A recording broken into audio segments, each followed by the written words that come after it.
In Jerusalem, tens of thousands of Israelis took to the streets, demanding intensified efforts to secure the release of captives held in Gaza and advocating for the ousting of Prime Minister Benjamin Netanyahu. Sunday evening saw demonstrators blocking a major city highway following earlier gatherings in front of the Israeli parliament where fires were lit and the national flag waved fervently. Protesters asserted that this demonstration marked the largest since the onset of the Gaza conflict in October.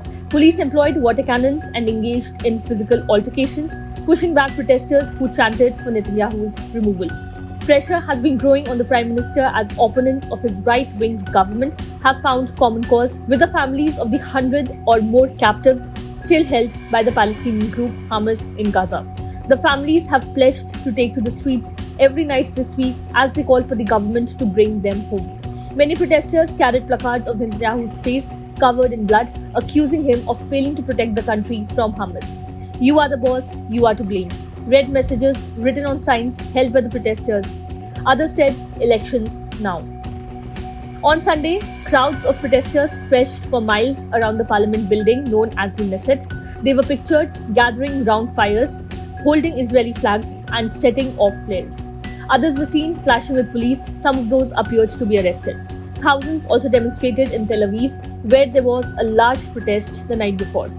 In a televised address, Prime Minister Netanyahu acknowledged the anguish felt by the families of the hostages, but cautioned against the idea of calling for an early election, arguing that it would disrupt ongoing hostage negotiations. He reiterated his commitment to a military ground operation in the southern Gaza city of Rafah, where a significant portion of the population has sought refuge amid escalating conflict. Even before Israel's war in Gaza, Netanyahu had faced months of street protests over controversial judicial reforms.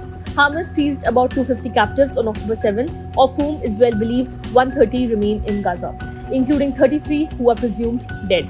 Israel's retaliatory campaign has killed at least 32,782 Palestinians, mostly women and children, according to the Ministry of Health in Gaza.